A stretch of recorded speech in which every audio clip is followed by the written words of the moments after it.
स्वागत है आपका हमारे इस चैनल में। आज हम बात करेंगे फुटिंग और कॉलम में रेनफोर्समेंट की। पिछले एक वीडियो में हमने बात किया था कि फुटिंग में हम किस तरह से एक्सकवेशन करते हैं और कितनी फाउंडेशन की डेप्थ होनी चाहिए वगैरह वगैरह हमने बात की थी।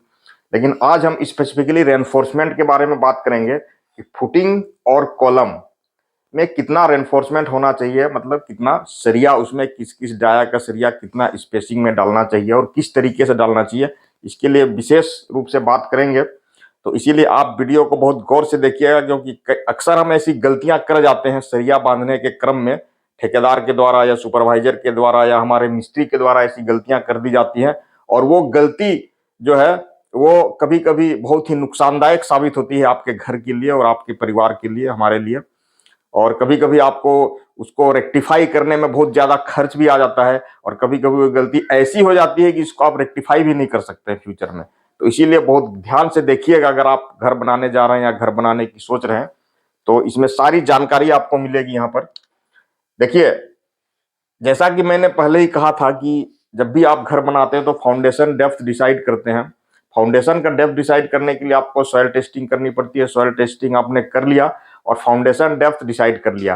अब आपको क्या करना है, उसमें फुटिंग डालना है। तो फुटिंग डालना है तो अब आपको ये मैंने बताया था कि फर्स्ट स्टोरी, सेकंड स्टोरी और थर्ड स्टोरी, विशेषकर हम 3 स्टोरी के बारे में बात करें क्योंकि यही 3 स्टोरी रेसिडेंशियल बिल्डिंग में यूज होती है और बाकी इंडस्ट्रियल बिल्डिंग या कमर्शियल बिल्डिंग या multi storey, high rise, sky scrapers, इसके लिए अलग से डिजाइन होती है। लेकिन फिलहाल हम बात करेंगे फर्स्ट स्टोरी, सेकंड स्टोरी और थर्ड स्टोरी बिल्डिंग के लिए। तो पहला स्टोरी का बिल्डिंग अगर आप बनाना चाह रहे हैं, फर्स्ट स्टोरी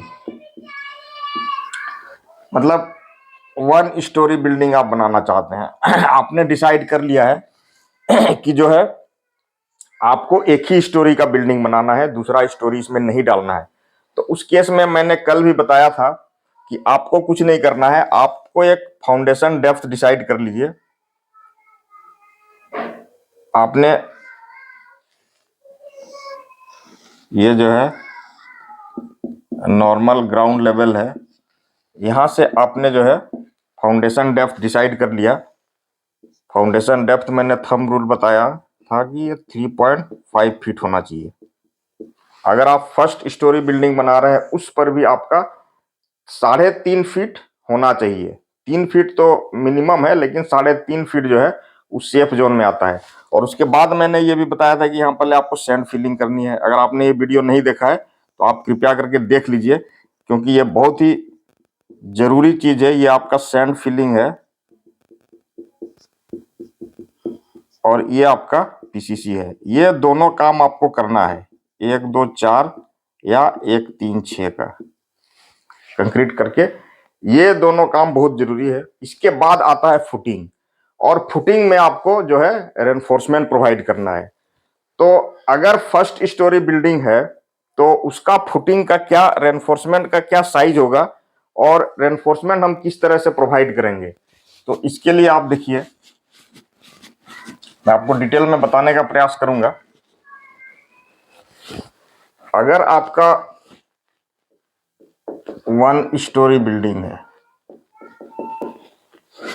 तो 1 स्टोरी बिल्डिंग का जो आपका फुटिंग का साइज आप रखेंगे, ये इसका लेंथ हो गया और ये इसका मान लीजिए विड्थ हो गया। तो ये जो आप जाली बनाएंगे यहाँ रेनफोर्समेंट का, इस तरह के से रेनफोर्समेंट की जाली बनेगी, ठीक है। तो ये आपका हो जाएगा length into width is equal to 3.5 into 3.5 feet, ठीक है दोस्तों। तो जब भी आप फुटिंग डालें फर्स्ट स्टोरी बिल्डिंग में तो आप 3.5 फीट और 3.5 फीट लेंथ और विड्थ। अब इसमें जो आप रेनफोर्समेंट डालेंगे, ये रेनफोर्समेंट जो है ये है 12 mm डाया,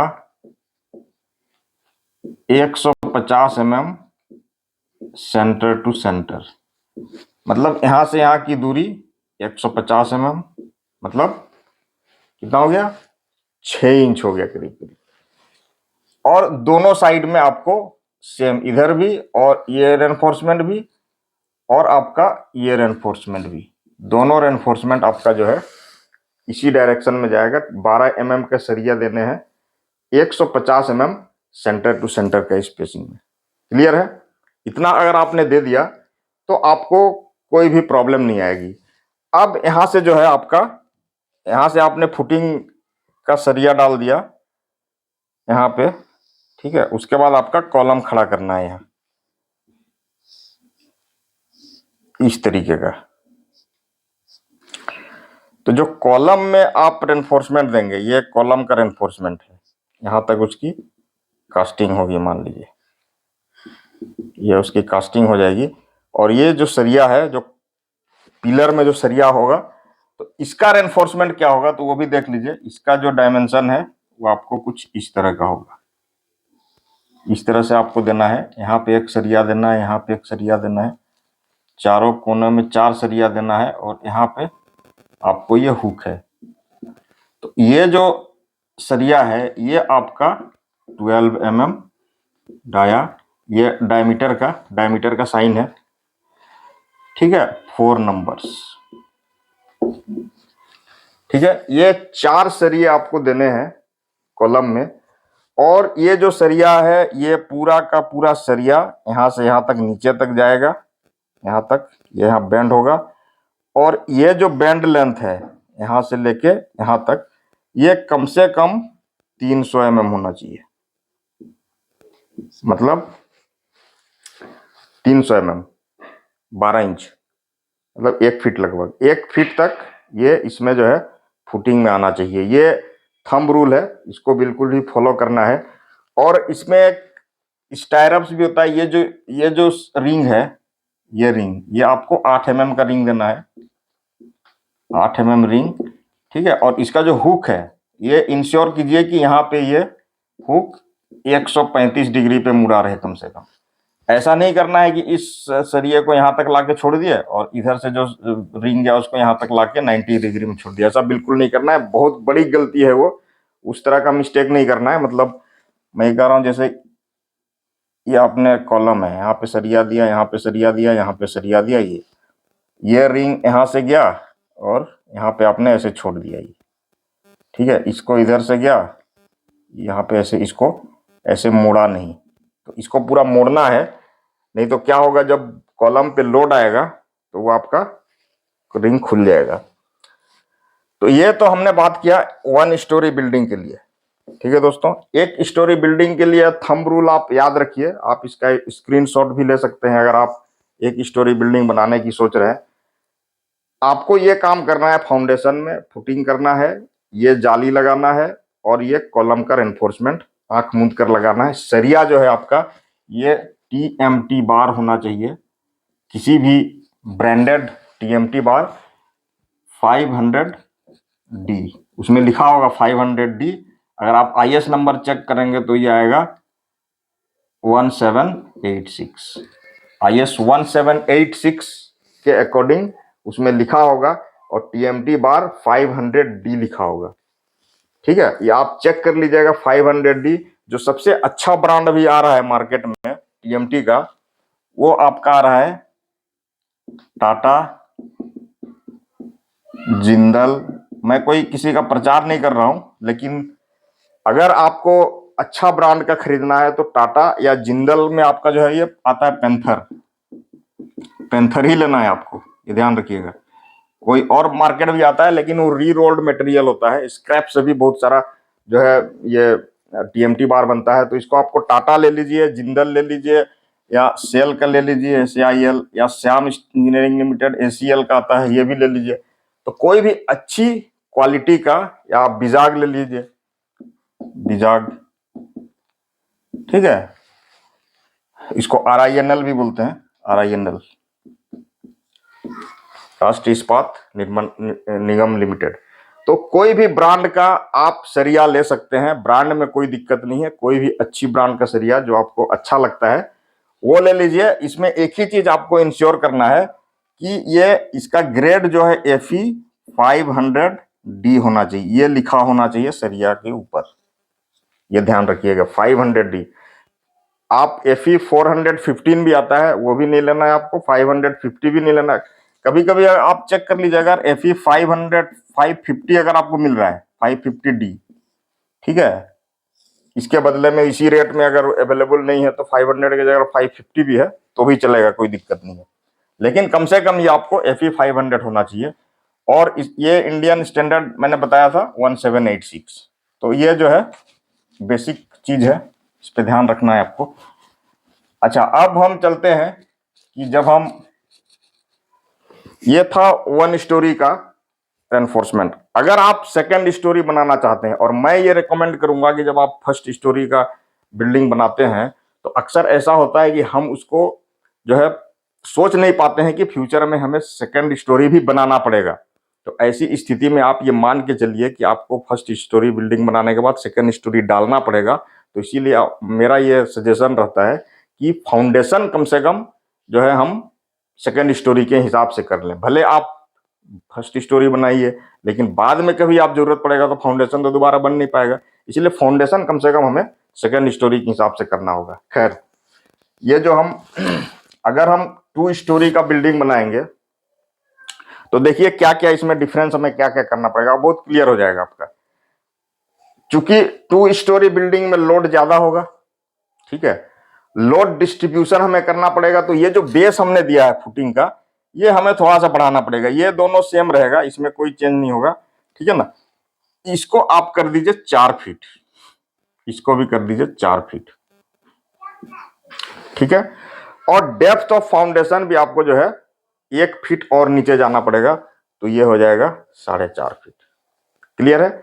हमने क्या चेंज किया, हमने लेंथ और विड्थ को थोड़ा 1-1 फीट बढ़ा दिया। उससे क्या हो गया, लोड जो सेकंड फ्लोर के कारण जो लोड आया था कॉलम में, और कॉलम से लोड फुटिंग में ट्रांसफर हुआ था, वो डिस्ट्रीब्यूट हो गया। हमने जो है जो सरिया नीचे दिया था, हमें वही सरिया रेनफोर्समेंट वही देना है। नंबर ऑफ रेनफोर्समेंट बढ़ जाएगा क्योंकि ये लेंथ बढ़ गया, तो इधर रेनफोर्समेंट का जो है नंबर ऑफ रेनफोर्समेंट यहाँ पे इधर से भी बढ़ जाएगा, इधर से भी बढ़ जाएगा। यानी नंबर ऑफ सरिया चेंज हो जाएगा, स्पेसिंग आपको सेम रखना है 150 mm centre to centre, 12 mm dia, इसको नहीं चेंज करना है। ठीक है दोस्तों, ये आपने लेंथ और विड्थ दे दिया। अब जो कॉलम में जो चेंज होगा उसको आप देखिए, ये 12 नंबर के जो है 12 mm के सरिया हमने 4 दिए थे, अब आपको एडिशनल 2 सरिया और देना पड़ेगा, यहाँ पे बहुत जरूरी है। ठीक है दोस्तों, तो आप कितने हो गए, ये आपका 12 नंबर के 6 सरिये हो गए, ये आपको देना पड़ेगा। 8 mm का रिंग आपको जो है 125 mm सेंटर टू सेंटर का स्पेसिंग में आपको थ्रू आउट द कॉलम देना पड़ेगा। अब हम बात करेंगे, जब हम प्लिंथ बीम की भी बात करेंगे, ग्राउंड बीम की भी बात करेंगे। ग्राउंड बीम और प्लिंथ बीम में क्या डिफरेंस है ये भी मैं आपको बताऊंगा। और ग्राउंड बीम का जो है कॉलम के साथ कैसे जंक्शन होता है इसकी भी हम बात करेंगे, कितना डेवलपमेंट लेंथ होता है, वो सारी डिस्कस करेंगे 1 by 1। फिलहाल आप समझ लीजिए कि अगर आप 2 स्टोरी बिल्डिंग बनाने जा रहे हैं तो मेरा ये रिकमेंडेशन रहता है कि ये जो हमने रेनफोर्समेंट डिटेलिंग किया है, ये आप चाहे 1 स्टोरी बिल्डिंग बनाए या 2 स्टोरी बिल्डिंग बनाए, आपको ये स्पेसिफिकेशन रखना चाहिए। ठीक है दोस्तों, अब आ जाइए आप 3 स्टोरी बिल्डिंग के लिए। ठीक है, 3 स्टोरी बिल्डिंग जब आप बनाएंगे तो ऑब्वियसली उसकी ऑक्यूपेंसी ज्यादा होगी, तो उसको आप एक ओवरहेड टैंक भी देंगे, उसके ऊपर आप पानी का टंकी रखेंगे, कुछ लोग फायर होज भी रखते हैं, ठीक है ना, उसको आपका स्टेयर बनेगा, कुछ लोग गार्डन डेवलप करते हैं, तो लोडिंग जो है उसमें बढ़ जाती है। तो 3 स्टोरी बिल्डिंग के लिए भी हम लोग जो है इसमें चेंज करेंगे, क्या करेंगे, लोड जब बढ़ेगा तो अगेन हम लोग इसको डिस्ट्रीब्यूट करेंगे। तो जो हमने डेप्थ 4.5 फीट रखा था उसको हम 1 फीट और नीचे ले जाएंगे। ठीक है, तो आपको डेप्थ ऑफ फाउंडेशन कम से कम 5.5 फीट रखनी है। अनलेस एंड अदरवाइज आपका जो मिट्टी है वो ब्लैक कॉटन सॉइल है या मार्सी सैंड है या बहुत ज्यादा क्लेई सॉइल है, या ठीक है ना। तो अगर उस तरह का सॉइल है तो आपको जो है हो सकता है पाइलिंग करना पड़े, हो सकता है डीप फाउंडेशन करना पड़े, तो उस केस में आपको जो है सॉइल टेस्टिंग कराना बहुत जरूरी है। अदरवाइज 5.5 फीट का अगर आप डेप्थ ऑफ फाउंडेशन दे देते हैं तो that is more than sufficient. अब आते हैं इसकी फुटिंग का डायमेंशन पे। तो फुटिंग का डायमेंशन हम 3rd स्टोरी के केस में इसको हम 5.5 फीट रखते हैं। वैसे आप 5 फीट भी रखिएगा तो चलेगा, 5 फीट भी बहुत होता है। 5 फीट या 5.5 फीट सेफ्टी के हिसाब से, अदरवाइज 5 फीट भी चल जाएगा, लेकिन हम रेकमेंड करते हैं 5.5 फीट फैक्टर ऑफ सेफ्टी के पॉइंट ऑफ व्यू से। अदरवाइज जो है ये 5 फीट भी चलेगा। ठीक है दोस्तों, अब क्या है कि आपका ये जो रेनफोर्समेंट है ये भी सेम रहेगा, इसमें भी हम कोई चेंज नहीं करने वाले हैं।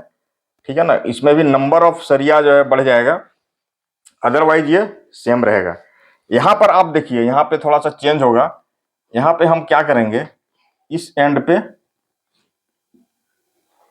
16 mm का सरिया देंगे। इसको आप नोट कर लीजिए, ये चारों सरिया जो है आपका ये हो गया 16 mm डाया 4 नंबर्स। ठीक है ना, और ये जो दोनों सरिया है ये हो जाएगा 12 mm। ठीक है ना, 12 mm का कितना हो जाएगा, 2 नंबर्स। 8 mm रिंग हम इसको देंगे, 8 mm रिंग भी देंगे। ये ठीक है, ये ठीक है। ठीक है दोस्तों, तो ये हो गया आपका कंप्लीट कॉलम का डिजाइन। ये मैंने यहाँ बता दिया है कि नीचे जो है यहाँ पे 300 mm रहना चाहिए। और आज हम इतना ही बात करेंगे, अगले वीडियो में हम फिर डिस्कस करेंगे। अगर आपको कोई और अधिक जानकारी चाहिए, हम लैपिंग कैसे करते हैं, कॉलम के जॉइंट, ये सरिया कहाँ तक जाना चाहिए, जॉइंट कहाँ पे होना चाहिए, किस प्रकार का लैपिंग होना चाहिए, और बीम और कॉलम का जो जंक्शन है वहां पे किस प्रकार का रेनफोर्समेंट होना चाहिए, जो बहुत ही इंपॉर्टेंट चीज है। अक्सर गलतियां जो है हमारे मिस्त्री या सुपरवाइजर यहीं पे करते हैं कि कॉलम और बीम के ऊपर जंक्शन ठीक से नहीं बनाते। प्राइमरी बीम और सेकेंडरी बीम, इनको आइडेंटिफाई करना बहुत जरूरी है। प्राइमरी बीम और सेकेंडरी बीम के थ्रू जो है कॉलम पे लोड आता है, तो वो लोड डिस्ट्रीब्यूशन जो है आपका बहुत जरूरी है। तो अगले वीडियो में हम चर्चा करेंगे इस प्रकार से हम ज्वाइंट बनाते हैं कॉलम बीम का और स्लैब का। तो स्लैब का रेनफोर्समेंट का भी बात करेंगे। आज के लिए इतना ही, बहुत बहुत धन्यवाद। जय हिंद, जय नमस्कार।